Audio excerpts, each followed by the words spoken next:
오늘 본문의 얘기는 예수님께서 가버나움에 오셨습니다.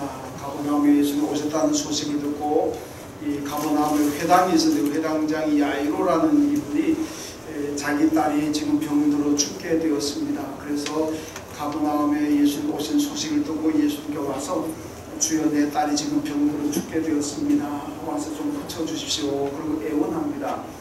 근데 예수님께서 알았다고 내가 가서 고쳐주겠다. 그리고 그러면서 이제 야이로 일행과 함께 이제 야이로의 집으로 가시는 중입니다. 그 가시는 도중에 이 한 여인이 12해를 혈루증으로 앓던 여인이다 이렇게 소개되어 있습니다. 이 여인이 예수님의 뒤로 와서 가만히 와서 예수님의 옷에 손을 대었습니다. 그래서 그 여인이 나았다는 것이 오늘 본문의 이야기입니다. 혈루증이란 어떤 병이냐? 이 레위기 15장에 보면 혈루증을 앓게 되면은 부정한 것으로 취급을 받았고, 그리고 혈루증에 걸리게 되면은 누구도 만져서는 안 됩니다. 그건 부정하게 되어 있고, 공중들의 모임에 가지 못했고 성전의 출입도 금지를 당했습니다. 그러니까 사람 취급을 제대로 받지 못했다는 말씀이죠. 가족들에게도 외면당하고 대개가 이 혈루증 걸리게 되면 부정하다 그래가지고 남편들에게 다 이혼당하는 그런 시대였습니다. 그러니까 이런 상황에서 이 여인이 예수님이 오셨다는 소식을 듣고 예수께 나와가지고 그의 옷에 손을 대었습니다. 근데 이 혈루증을 앓게 되면은 공중에 못 오게 되어 있습니다. 오지도 못할 뿐더러 만지면 안 됩니다. 옷에 손을 대면 안 됩니다. 그런 율법에 의하면 그 돌에 맞아 죽습니다. 그러니까 여인이 살고는 싶고 고치고는 싶고, 그런데 율법에서 나오지도 못하겠고, 그래가지고 아마 좀 숨기면서 예수님 뒤에 가만히 와서 예수님 뒤에 와서 예수님 옷에 손을 대었다 그랬죠. 이 야이로는, 회당장 야이로는 예수님 앞에 와가지고 내 딸 좀 고쳐달라고 그랬지만 이 여인은 뒤로 와서 가만히 손을 댔습니다. 왜? 자기가 알면 자기가 죽을 수가 있거든요. 자, 이때 예수님께서 돌아보셔서 누가 내 옷에 손을 대었느냐 그렇게 물으십니다. 그러니까 제자들이 아니 예수님 이렇게 사람들이 많은데, 이렇게 사람들이 인산인해를 이루고 막 밀고 당기고 하는데 예수님의 옷에 손을 댄 사람, 예수님 몸에 부딪힌 사람이 어디 한두 명입니까? 그걸 어떻게 안다고 그 사람을 찾으려고 그러십니까? 오히려 예수님 참 딱합니다. 이런 식으로 제자들이 얘기합니다. 그때 예수님께서 아니라 분명히 어떤 목적을 가지고 어떤 의도를 가지고 내 옷에 손을 댔다, 내 옷자락을 만졌다, 내게서 능력이 나갔다 그렇게 주님 말씀하셨습니다. 그러니까 이 여인이 오늘 말씀으로 너무 두렵고 떨리고 무서워가지고 벌벌 떱니다. 그럴 수밖에 없잖아요. 혈루증 가지고 있으면서 못 나오게 되는데 나왔고, 그것도 막 건드렸으니까 만졌으니까 이제는 여인 입장에서 내가 이제 죽었구나 그렇게 생각할 수도 있습니다. 그러니까 벌벌 떱니다. 그때 예수님께서 이 여인을 바라보시면서 딸아 내 믿음이 너를 구원하였다. 괜찮으니까 평안히 가라. 그렇게 말씀하셨습니다. 그래서 이 여인은 건강을 회복하고 집으로 돌아갔다는 말씀입니다. 여러분 이 현장에 사람들이 얼마나 많이 있었습니까? 엄청나게 많은 구름대처럼 사람들이 몰렸습니다. 이 사람들 가운데는 아마 이 여인처럼 병을 가지고 있었던 사람들도 있었을 것이고, 육체적인 병이 아니더라도 여러 가지 삶의 문제로 해결해야 될 문제로 힘들게 정말 고통과 고난 가운데 살아가는 사람들도 많이 있었을 겁니다. 거기에 나오는 사람은 전부 다 문제가 없는 사람들만 나왔겠습니까? 아닙니다. 건강의 문제, 경제적인 문제, 자녀의 문제, 하여튼 인생의 모든 문제를 가진 사람들이 거기다 많았을 겁니다. 그런데 말씀 보면은 예수께 그 많은 사람들이 왔지만은 고침받고 해결받은 사람은 이 여인밖에 없다. 성경이 분명히 그렇게 말씀하고 있습니다. 여러분 왜 그 많은 사람들이 나왔는데 왜 여인만 해결받고 이 여인만 예수님의 은혜를 입었겠습니까? 우리는 그걸 잘 알아야 됩니다. 사도행전 2장에 보면은 오순절날 성령이 임합니다. 그러니까 막 기적이 일어납니다. 여기저기서 하나님의 능력이 나오고 하나님의 역사가 막 나타납니다. 그런데 거기 보면요, 그 역사 현장에서 하나님의 은혜를 입고 하나님의 축복을 받고 기적의 주인공이 되는 사람이 있는가 하면 그 가운데는 무관심한 그 구경꾼들이 있습니다. 어이구 저러는구나. 어이구 저 사람들 왜 저러지? 야 신기하네. 이 구경하는 사람들이 있고, 또 어떤 사람들은 조롱하는 사람들이 있습니다. 야 미쳤구나. 예수 믿다고 돌아다니 드디어 맛이 갔구나. 아이고 불쌍하다. 이렇게 조롱하는 사람들도 있습니다. 여러분, 하나님의 축복이 임하는 그 현장에서 누가 복 있는 사람입니까? 거기 참여해가지고 내가 복을 받아야 하나님의 살아계심을 내가 기억을 체험하는 그 사람이 복 있는 사람이잖아요. 그냥 가만히 구경하는 사람, 아니면 손가락질하면서 조롱하는 사람, 이게 복입니까? 아니라는 겁니다. 여러분, 복 있는 사람은 축복이 임하는 그 현장에 내가 직접 경험해야 된다는 말씀입니다. 여러분, 오늘날도 교회에 다니는 사람은 많습니다. 근데 교회에 다닌다고 해서 다 하나님의 은혜를 누리고, 교회에 다닌다고 해서 하나님의 축복을 다 받습니까? 아닙니다. 들러리로 교회 다니는 사람도 가끔 있습니다. 남이 축복받는 거 보면서 아이고 저 사람 복을 많이 받네. 와, 저 사람은 내가 봐도 성령이 충만한 사람 같네. 그냥 구경만 하고. 아니면 어떤 사람들은 아이고 저렇게 야단스럽게 믿나. 아이고 정말 내 스타일 아니야. 뭐 요즘이 21세기인데 뭐 저런 스타일로 믿나. 저러니까 세상에 나가서 욕먹지. 그러면서 조롱하고 비난하는 그런 사람들도 우리 교회는 없지만 딴 교회는 있을 수가 있습니다. 이 얼마나 불쌍한 사람들입니까? 하나님의 은혜와 축복이 임하는 현장에서는 내가 그 축복의 주인공이 되어야지 구경꾼이 되고, 아니면 더 심하면 조롱자가 되고, 이런 정말 안타까운 일이 아니겠습니까? 여러분, 우리는 오늘 보면 나오는 여인처럼 하나님의 축복이 임하는 그 현장에는 그 축복을 다 받아 누리는 그런 성도들이 되어야 될 줄로 믿습니다. 어떻게 하느냐? 근데 뭐 아무도 그런 사람 안 되길? 안 되고 싶습니까? 아무도 하면 안 하네. 아멘. 축복의 현장에서 다 받아 누리는 그런 복된 사람들 되시길 주님의 이름으로 축원합니다. 아멘. 아멘 해야지. 제가 늙어서 아멘 한다고 뭐 세금 걷어갑니까? 뭘 그래 아낍니까? 아멘은 아끼지 마세요. 자, 그런데 어떻게 그렇게 되느냐? 어떻게 그렇게 돼? 이게 항상 방법이 중요한 겁니다. 여기 여인을 잘 보면 됩니다. 오늘 말씀 보면 여인은 오직 한 길, 오직 한 소망을 두고 왔습니다. 26절에 보니까 많은 의사에게 많은 괴로움을 받았고 가진 것도 다 허비하였으되 아무 효염이 없고 도리어 더 중마해졌던 자에, 이렇게 말씀합니다. 여러분, 12년 동안에 이 혈루병을 앓으면서 이 여인은 좋은 의사는 다 찾아다녀 봤을 것이고, 좋은 약이라는 건 아마 다 썼다는 얘기입니다. 그러니까 12년 동안 아프면서 재산을 다 낭비했다 그러잖아요. 재산 다 날렸습니다. 그런데 병이 나았느냐? 오히려 더 중하여졌던 자에, 이렇게 말씀합니다. 돈은 돈대로 더 다 가산을 탕진하고 좋은 의사 좋은 약 다 먹었는데 낫기는커녕 오히려 그의 병이 더 심해졌다. 이것이 오늘 말씀입니다. 그러니까 이 여인은 끝났구나. 나는 이제 끝났구나. 이렇게 절망하던 차에 예수님께서 가버나움에 오셨다는 소문을 듣고 이제 마지막 예수밖에 없다.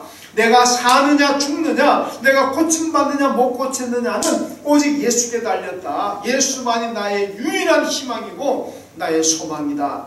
예수께 안 된다 그러면 나는 이제 방법이 없다. 오직 예수께 소망을 두고 그 여인이 예수께 왔습니다. 그리고 옷에 손을 대었습니다. 여러분, 이 여인의 믿음이 어떤 믿음입니까? 내가 사는 길은 오직 한 길을 밖에 없다. 그것은 예수의 은혜를 입고 하나님의 축복을 입는 길밖에는 내가 사는 길이 없다. 이 믿음을 가졌습니다. 여러분, 은혜와 축복이라는 건요, 우리가 다 은혜와 축복을 다 사모하잖아요. 그런데 은혜와 축복이라는 것도 여러분, 방법이 오직 예수에게만 방법이 있다 생각하는 사람이 있고, 예수 말고도, 하나님 말고도 내가 얼마든지 복을 받을 수 있는 방법이 있다. 방법 받는데 은혜와 복을 받는 방법이 많이 있다고 생각하는 사람들이 있습니다. 여러분, 내가 복을 받는 길은 여러 가지가 있다. 만약 그렇게 생각한다면 하나님의 복을 받을 수가 없습니다. 그런데 내가 복을 받고 은혜 받는 길은 오직 하나님밖에 없다. 오직 예수밖에 없다. 이런 믿음을 가진 사람들은 하나님의 은혜와 축복을 충만히 누리게 될 줄로 믿습니다. 우리가 찬송했지 않습니까? 천부여 의지없어서 손들고 옵니다. 주 나를, 지금 찬송 외면이라도 옛날 찬송 박대라 그랬잖아요. 외면이든 박대든 주님 나를 외면하시고 주님 나를 박대하신다면 나 어디 갑니까? 갈 데가 없습니다. 이 찬송이잖아요. 이 찬송 가사를 쓰신 분도 그 믿음 오직 예수밖에는 없다. 주님 나를 받아주시고 주님 나와 함께하지 않는다면 나는 살 수가 없습니다. 죽습니다. 오직 길은 예수밖에 없다는 고백의 찬송입니다. 여러분 종교 다원주의가 있잖아요. 포스트 모더니즘 그래가지고 거기서 나온 것이 다원하잖아요. 다원화. 오늘날 세상은 다 다원화 세상에 되어가고 있습니다. 여러분 종교 다원주의가 뭡니까? 구원의 다양성을 얘기하잖아요. 예수로만 구원받는 것도 아니고 예수 믿어도 구원받고 석가를 믿어도 구원받고 문선명이를 믿어도 받고 옛날에 박태선을 믿어도 구원받고 좌우지간 구원받는 길은 여러 가지가 있다. 이게 종교다원주의잖아요. 성경은 뭐라 그럽니까? 오직 예수밖에 없어요. 오직 예수밖에. 내가 곧 길이요 진리요 생명이니 나로 말미암지 않건 아버지께로 올 자가 없다. 천하의 인간이 구원받을 만한 이름은 예수 외에는 없다. 이게 성경이잖아요. 믿습니까? 아멘. 이걸 믿어야 돼. 이걸 믿어야 돼요. 우리가 구원받고 영생하고 천국 가고 이 땅에 살아간 날 동안 내가 성공적인 인생을 사는 길은 여러분 길이 여러 개 있는 게 아닙니다. 방법이 여러 가지가 아닙니다. 오직 예수라는 방법밖에 없고 오직 예수라는 길밖에 없습니다. 여러분 이런 믿음을 가진 사람들이 하나님께 은혜를 입고 축복을 받을 수가 있는 겁니다. 이런 믿음을 가진 사람들이 열정이 있어요.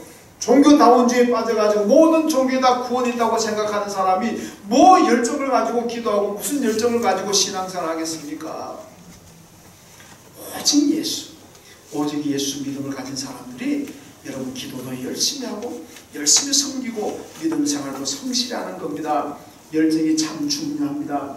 여러분 야곱이요, 이름의 뜻이 뭡니까? 야곱 이름 뜻이 속이는 자, 좀 나쁘게 표현하면 사기친다는 얘기입니다. 그러니까 야곱의 삶이 속이고 사기쳤잖아요. 자기 아버지에게 거짓말 속였고 자기 형을 속였고 나중에 외삼촌을 속였고 이게 뭐 가는 데마다 사기치고 거짓말하고 돌아다닙니다. 그렇잖아요. 얼마나 이게 나쁜 사람입니까? 부모를 속이고 형을 속이고 외삼촌을 속여먹고 지 이익을 위해서. 여러분 그런데요, 요즘 우리가 윤리 도덕적으로 본다면 야곱은 나쁜 놈입니다. 그런데 복을 많이 받잖아요. 엄청나게 복을 받습니다. 빈손 들고 집을 나갔다가 20년 만에 돌아올 때는요, 성경이 뭐라 그래요? 거부가 될 때, 요즘 말로 재벌이 돼 돌아옵니다.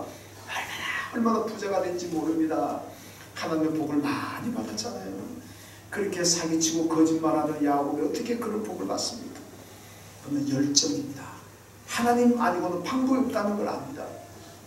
야복강가에서 천사가 씨름할 때 환도뼈가 부러지고 몸이 그냥 이그러지는 그런 고통 가운데서도 야곱이 뭐라고? 하나님 내게 축복하지 않으면 난 죽습니다. 하나님 날 버리시면 나는 죽습니다. 나는 하나님 외에는 살 길이 없습니다.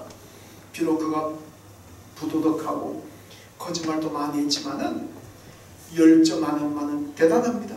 하나님 날 버리면 나는 죽습니다. 끝까지 매달 하나님께 모든 소망을 뒀습니다.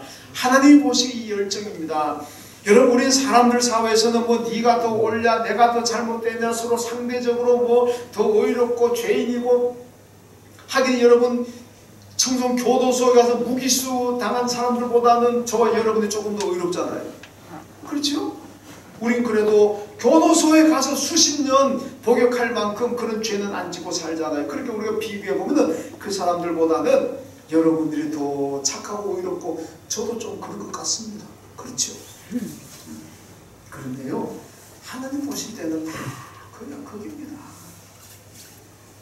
경상도 말로요, 이 사람이 저 사람이다. 경상도 뭐라 그러지 않을까? 가가. 그럼 다 통합니다. 가가. 하나님 보실 때는 가가 갑니다. 뭐 우리끼리는 뭐 누가 더 의롭고 누가 더 착하고 뭐 선한 착한 상 주고 하지만은 하나님 보실 때는 다 죄인입니다. 죄인. 그렇지 않습니까? 하나님 볼 때는 다 죄인인 거예요. 교도소에 있는 사람들이나 교도소 밖에 있는 여러분이나 저나 하나님 볼 때 다 죄인인 겁니다. 우리가 의로워서 하나님께 복을 받는 게 아닙니다. 야곱이 의로워서 하나님께 복을 받는 거 아닙니다. 비록 죄인이지만 그 열정이 있어요. 하나님 외에는 방법이 없습니다. 하나님 나를 도와주지 않는 나는 살 길이 없습니다. 이 믿음이잖아요. 우리 다 죄인입니다. 다 부족해요. 그럼에도 불구하고 하나님의 복을 받을 수 있는 길이 뭡니까? 열정. 하나님 외에는 나는 방법이 없습니다. 예수 아니면 나는 살 수가 없습니다. 이 믿음 가지고 하나님께 나올 때, 주님께 나올 때 그 사람이 하나님의 은혜를 입고 복을 받게 될 줄로 믿습니다. 현대는 다양화된 다양성이 있는 사회가 되잖아요. 아까 얘기한 대로 다원주의 사회로 갑니다. 여러분 옛날에는 뭐 미스 코리아, 미스 월드 뽑자네. 그러면 뭐 그 조건 있잖아요. 키는 얼마, 뭐 몸무게는 얼마, 코는 뭐 빼쪽해야 되고 어떻게 다. 요즘 난 그렇습니다. 다 미인이네. 키가 크면 큰 대로 미인이고 작으면 작은 대로 미인이고 홀쭉하면 홀쭉한 대로 미인이고 뚱뚱한 대로 미인이고 코가 뾰족한 대로 미인이고 코가 뭐 들어갔으면 들어간 대로 미인이고 다 미. 이게 다양화된 사회의 가치 판단 기준입니다.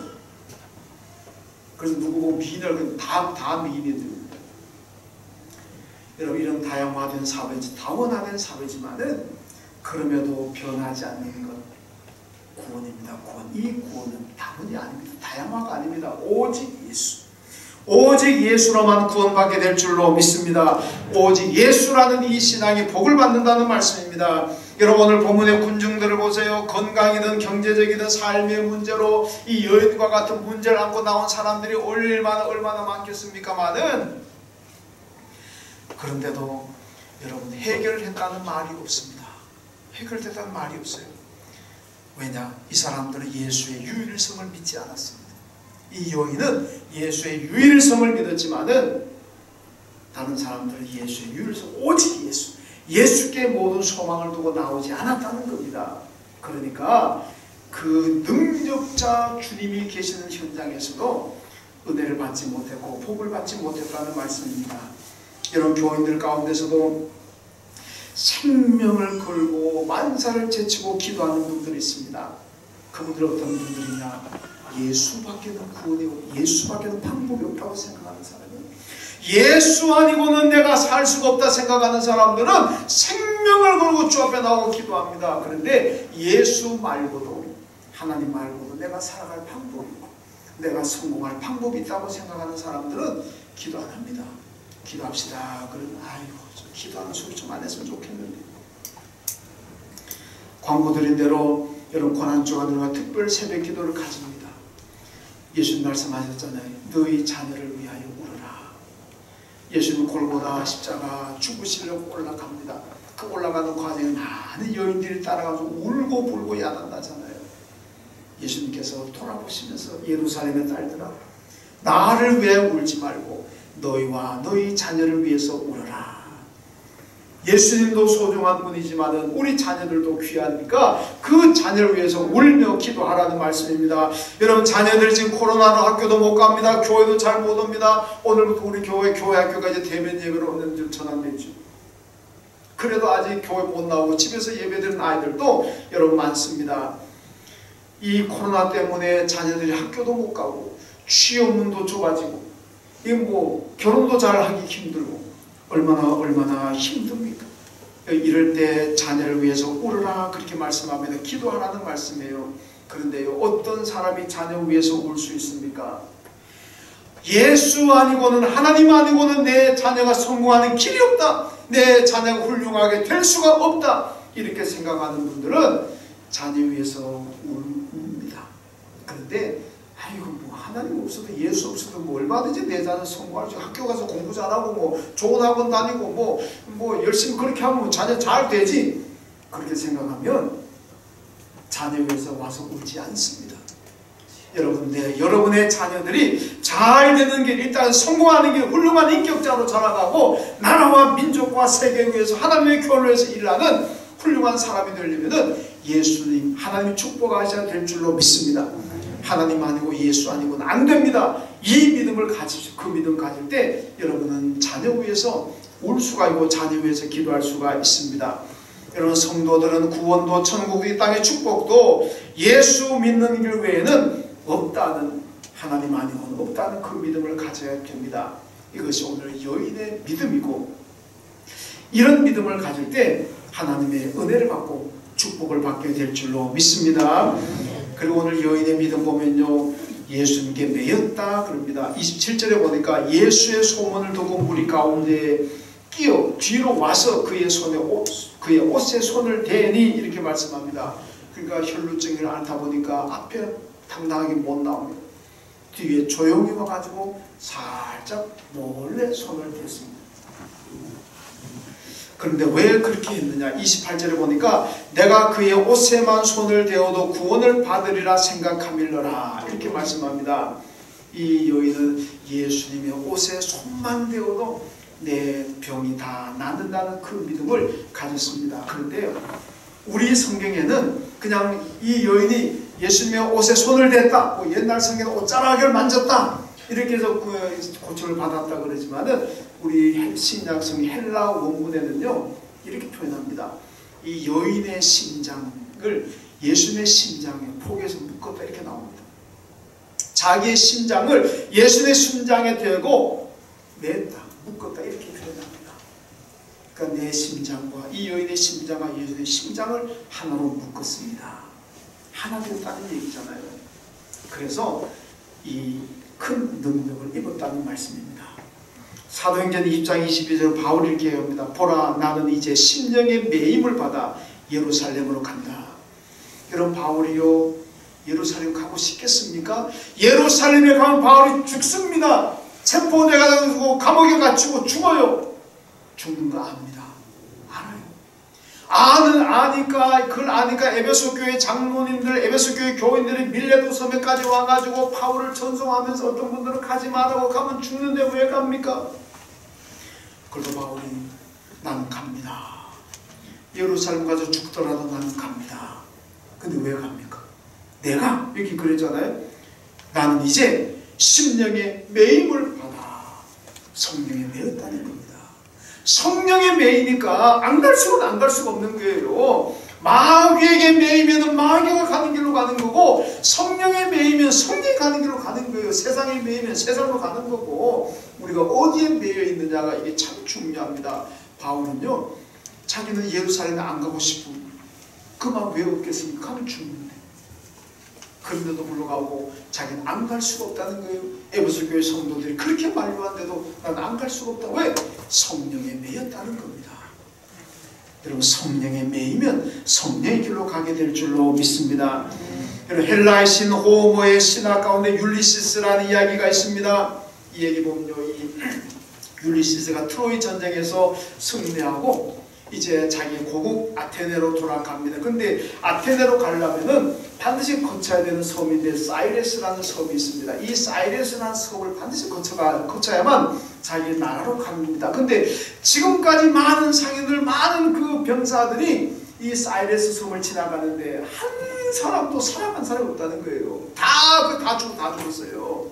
그런데 우리 신화입니다. 신화, 역사가 아니니까 오해하지 마시고 신화인데, 그런데 이 율리시스와 그 병사들은 그 사이레스 섬을 지나면서도 한 사람도 안 죽고 그냥 다 공으로 돌아갔어요. 무사히 돌아갔어요. 왜 그런지 아십니까? 이 사이레스 섬에 가면요, 그 근처가게 되면 이 인어떼들이 다 구슬픈 노래를 불러요. 아마 요즘 말하면 사회 찬미, 뭐 죽음의 찬가 뭐 이런 걸 부르는지 짜오전 그 노래를 구슬프게 부르면은 이 선원들, 병사들이 배를 타고 가다가 전부 다 바다에 빠지고 싶은 충동을 느낀다는 거예요. 그 다 바다에 빠져요. 뭐 갈 때는 나는 무슨 일 있어도 바다에 안 들어간다고 막 속으로 다짐하겠지만은 막상 이 의원대들의 구슬픈 노래 소리를 들으면은 자기도 모르게 그냥 바다에 다 빠져 죽는 거예요. 그 다 죽었어요. 근데 율리시스 군대만 하나도 안 죽었어요. 왜 안 죽었느냐? 율리시스가 그걸 알고 가기 전에 온 자기도 그 모든 병사들 전부 다 이 돛대에다가 다 묶었어요. 밧줄로 다 묶어버렸어요. 다 묶어버렸어요. 그래가지고 꽁꽁 묶어라. 그러니까 전부 다 묶고는 그냥 가는 거예요. 그러니까 역시 사이러스를 지나면서 인원대들이 구슬픈 노래를 불렀지만은 아무도 바다에 들어가지 않았어요. 왜? 자기는 그냥 막 들어가고 싶지. 바다에 막 들어가고 싶은데 묶여 있으니까 못 들어가는 거예요. 그래서 다 살았다 이겁니다. 여러분 성도들도 우리도 그렇습니다. 예수님과 함께 배를 타고 항해하는 우리 인생을 항해에다가 많이 비유하잖아요. 배를 타고 가는 항해하는 사람과 같습니다. 그런데 그 선장이 누구냐? 예수 그리스도라는 겁니다. 우리가 배를 타고 예수님과 함께 항해하고 있는데 우리도 때때로 바다에 빠지고 싶은 충동을 얼마나 많이 느낍니까? 세상의 바다에 빠지고 싶고 돈의 바다에 빠지고 싶고 명예의 바다에 빠지고 싶고 인간관계의 바다에 빠지고 싶고 육신의 바다에 빠지고 싶고 이런 빠지고 싶은 충동을 느낄 때가 얼마나 많습니까? 그 충동을 이기지 못하면 전부 다 빠지는 거예요. 매여 있지 못하면 다 빠집니다. 이게 뭡니까? 예수를 떠나고 교회를 떠나는 사람 아닙니까? 예수의 밧줄로 꽁꽁 묶어야 됩니다. 바울처럼 성령에 매여야 됩니다. 그래야 세상이란 바다에 들어가고 싶고 빠질 유혹을 느껴도 안 빠질 수가 있는 거예요. 안 빠지는 거예요. 밧줄로 안 묶으면 다 빠지게 된다는 얘기입니다. 여러분 김용임이라는 가수가 사랑의 밧줄이라는 노래를 불렀는데 제가 노래를 잘 모르겠는데 가사만 이래요. 당신 없는 세상은 단 하루도 나 혼자서 살 수가 없네. 밧줄로 꽁꽁 밧줄로 꽁꽁 단단히 묶어라. 내 사랑이 떠날 수 없게. 아마 이 양반도 자기 사랑이 많이 떠나나 보죠. 그러니까 못 떠나게 하려면 어떻게 되냐? 밧줄로 꽁꽁 묶어버려야 돼. 남편이 자꾸 바깥으로 나돌라 다녀야 그럽니까? 집에 꽁꽁 묶어버리세요. 자네가 자꾸 밖으로 돌라 그럽니까? 집에 꽁꽁 묶어버리세요. 그럼 못 나갈 거 아닙니까? 여러분 우리가 이 사이레스 섬을 지나는 사람들이 바다에 뛰어내리는 것처럼 충동을 느끼는 것처럼 우리가 세상을 살아가다 보면요 세상이라는 바다에 뛰어내리고 싶을 때가 얼마나 많습니까? 막 유혹하지요. 뭐 세상의 문화가 유혹하지요. 밧줄로 묶어두자는 다 뛰어내려 죽어 멸망 받아요. 묶어야 됩니다. 예수께 매여야 된다는 얘기입니다. 성령께 매여야 됩니다. 그래야 안전한 거예요. 여러분 또한 이 매임은 붙잡힘입니다. 빌립보서 3장에서 바울이 얘기합니다. 나는 예수께 붙잡혔다 그러잖아요. 나는 예수께 붙잡힌 바 되었다. 예수께 붙잡히니까 바울이요 승리하잖아요. 능력 있는 사도가 되었습니다. 성경을 보면요 귀신에게 붙잡힌 사람들이 있습니다. 귀신에게 붙잡히니까 그 사람의 삶이 완전히 망하고 그 삶이 완전히 황폐화되잖아요. 귀신에게 붙잡히면 하나님이 없다 그럽니다. 부자 청년은 돈에 붙잡히니까 영생을 얻지 못했고 어리석은 부자도 이런 세상 쾌락에 붙잡히니까 여러분 영생을 얻지도 못하고 구원도 얻지 못했습니다. 불토만이라는 유명한 신학자가 있는 독일 신학자인데 나 이 양반이 왜 유명한지는 이해가 안 됩니다. 근데 이 양반이요 무슨 얘기를 하냐? 이 양반은 지식에 붙잡혔습니다. 지식에 붙잡히다 보니까 성경의 모든 기적을 다 믿지 않는 거예요. 성경 속에 있는 모든 신화 예수님의 기적 오늘 뭐 예수님의 옷자락을 만지고 혈통을 낳았다는 이 여인의 얘기도 이게 신화라는 겁니다. 이 신화 팩트가 아니라는 거죠. 오병이어 신화라는 겁니다. 이스라엘의 홍해를 걷는 것 신화라는 거예요. 이 기적 얘기를 전부 신화로 취급하고 성경에 다 빼야 된다. 여러분 성경에서 기적을 다 빼버리면 남는 게 뭡니까? 껍데기밖에 없는데 이런 사람이 어떻게 훌륭한 신학자라고 평가받는지 이해를 못하겠는데 하여튼 그 양반은 그겁니다. 성경에 있는 모든 기적은 신화다. 그걸 빼버리고 믿어야 된다. 저는 그것 빼고는 뭘 믿습니까? 믿을 게 뭐 있는데 이게 왜 그렇습니까? 지식의 메인이 지식의 메인 이성의 메이니까 지식의 메이고 이성의 메이니까 성경을 믿지 못하는 거예요. 성의 기적을 못 믿는 거예요. 비과학적이라고. 여러분 성도는 돈에 붙잡히면 돈 때문에 예수 못 믿습니다. 마귀에 붙잡히면 마귀의 유혹 때문에 예수 못 믿습니다. 세상 쾌락에 붙잡히게 되면 세상 쾌락 즐기느라고 예수 못 믿습니다. 이성에 붙잡히게 되면 자기의 조그마한 지식 때문에 여러분 예수 못 믿습니다. 인간관계에 붙잡히게 되면 그 인간관계 섭섭함 때문에 예수 못 믿습니다. 자식에게 붙잡히면 그 자식 때문에 예수 못 믿는 거예요.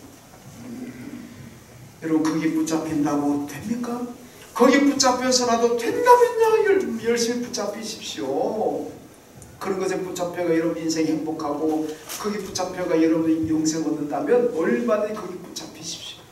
그러나 거기 붙잡히면 안 됩니다. 되는 게 없습니다. 어떻게 해야 됩니까? 예수께 와서 그 옷에 손을 대십시오. 예수님의 옷에 손을 대면 예수의 능력이 나갑니다. 오늘 예수님 뭐라 그럽니까? 제자들은 내 옷에 손을 댄 자가 누구냐? 제자들이 아니 이렇게 많은 사람이 있는데 어떻게 압니까? 마이크 왜 이러지? 나옵니까 지금? 네. 저만 못했나? 저한테 마이크 하나라 그러지. 왜 칭찬해?